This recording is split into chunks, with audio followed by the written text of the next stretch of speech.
The average kitchen throws away more plant nutrition in a week than most gardens receive in a month. That's not an opinion, that's a quiet soil truth most gardeners miss. If you've ever wondered why your beds feel tired even when you feed them, the answer may already be sitting in your sink. Today, on Soilsage Chronicles, we're turning everyday kitchen scraps into potent soil fuel. No gimmicks, no waste, just living soil made stronger with what you already have. Why kitchen scraps are soil gold. Kitchen scraps are not garbage. They are unfinished plant material still packed with carbon, minerals, sugars, and microbial food. When handled correctly, scraps don't just decompose, they activate soil life. Soil doesn't feed plants directly. Microbes do, worms do, fungi do. Kitchen scraps are the invitation that wakes them all up. The goal of zero-waste gardening is not dumping scraps randomly into beds, it's guiding decomposition so nutrients arrive in a form roots can actually use. Understanding soil hunger before feeding it. Most gardens fail not because of poor nutrients, but because of poor biology. When soil is compacted, dry, or lifeless, adding fertilizer is like pouring soup onto concrete. Kitchen scraps work because they rebuild structure and biology at the same time. Carbon feeds fungi, sugars fuel bacteria, moisture creates movement. When scraps are prepared and applied properly, they rebuild the soil engine instead of forcing growth from the outside.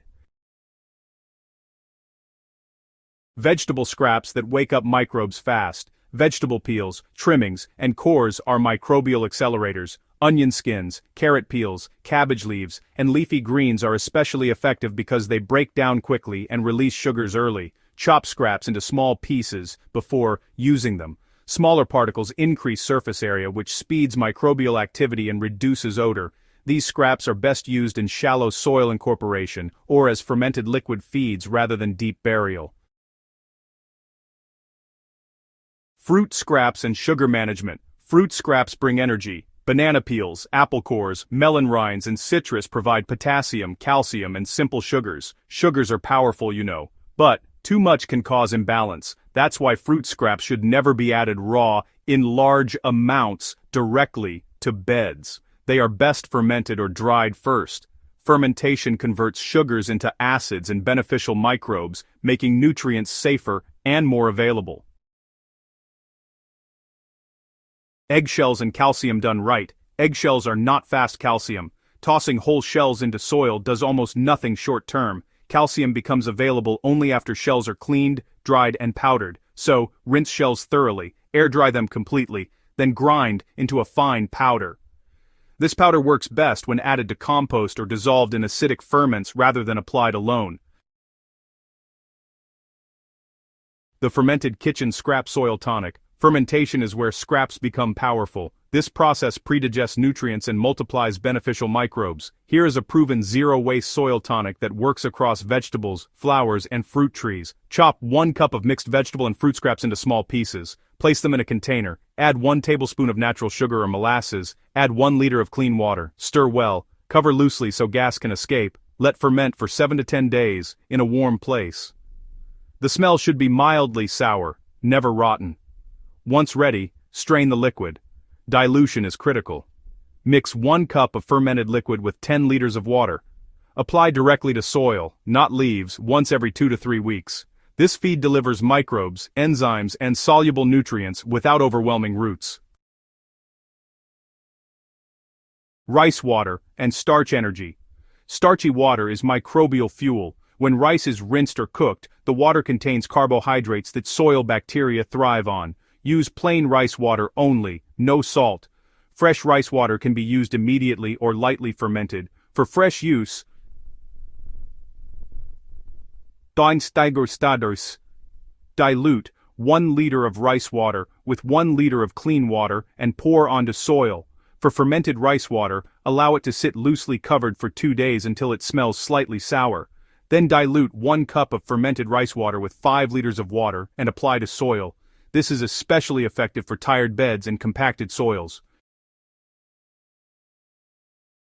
Coffee grounds without the myths. Used coffee grounds are not acidic once brewed. They are nitrogen-rich organic matter. The mistake is using them thick and dry. Coffee grounds should always be mixed with other materials or diluted in liquid feeds. To make a coffee ground soil, rinse, add half a cup of used grounds to 5 liters of water.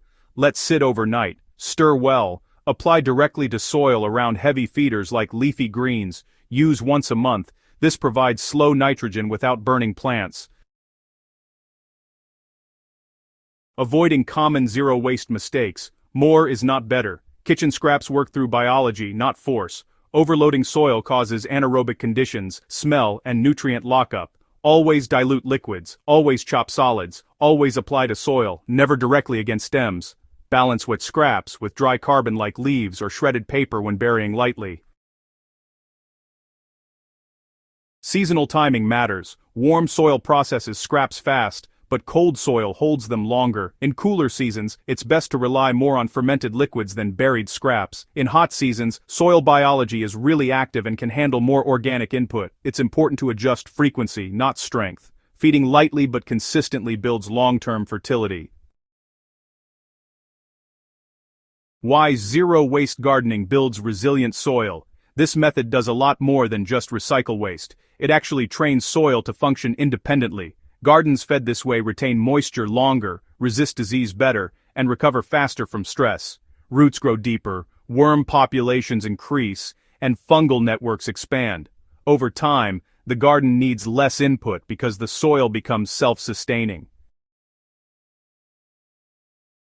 Bringing it all together, zero-waste gardening isn't really about saving money, it's about restoring the natural loop between kitchen and soil. What leaves the garden as food returns as fertility. Nothing is wasted. Everything feeds something. When you treat scraps as soil fuel, your garden stops depending on products and starts depending on life. If this guide helped you see your kitchen differently, you're already practicing zero-waste gardening. For more deep, practical soil wisdom like this, subscribe to Soilsage Chronicles, share this with a fellow gardener, and keep building soil that feeds itself season after season.